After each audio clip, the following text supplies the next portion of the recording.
The battle for the city of Mariupol appears to be over after hundreds of Ukrainian soldiers surrendered from their final holdout. The city has suffered one of Europe's bloodiest battles since World War II. And now Russia appears to hold the entire Ukrainian port, its largest gain of the war. Nick Schifrin has the story. Ukrainian soldiers wounded but alive and in the custody of their enemy. Russian TV showed its version of what appears to be the beginning of the end of the siege of Mariupol.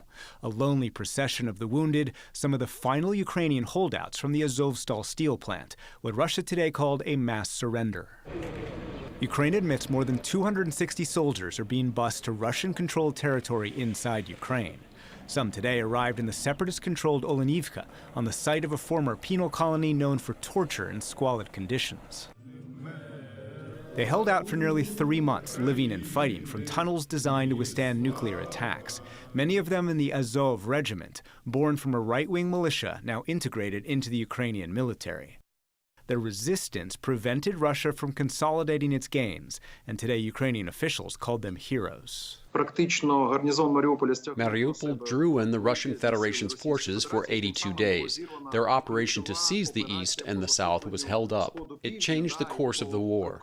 An unknown number of Ukrainian soldiers remain inside the plant, but Ukraine today said their mission is no longer to fight. Today in Kyiv, those soldiers' families begged for their release, even into Russian custody. They are trying everything to get them out. We try ourselves to help them in any way possible. They eat once a day. We hope for extraction. This is what we're fighting for. I don't see another way out. The city of Mariupol is a city in ruins. Ukrainian officials estimate a brutal 10-week siege killed 20,000 civilians and destroyed 90% of the city. The WHO warns it could now face outbreaks of cholera.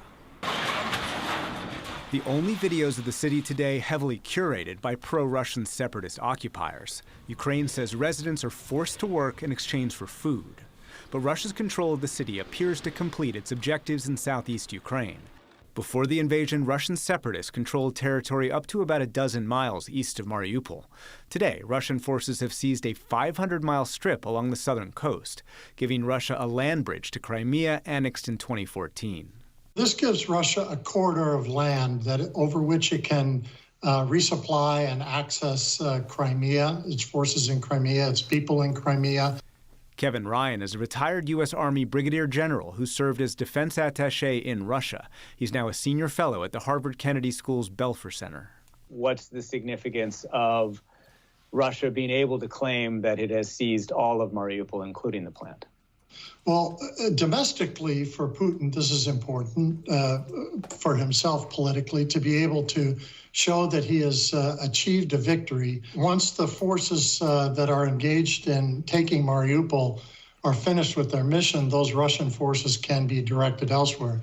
They could go to the southwest and present a threat to Odessa, or they could be used to move up into the eastern part of Ukraine and to help completely occupy the Donbass region.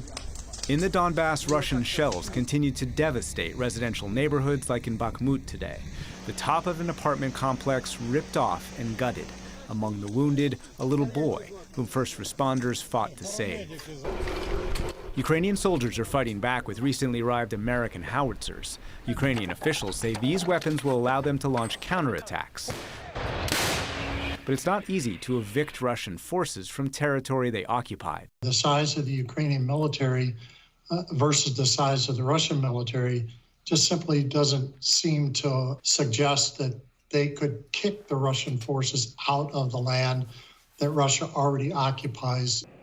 And now that includes Mariupol. Its final defenders are today at the mercy of the Russian military. For the PBS NewsHour, I'm Nick Schifrin.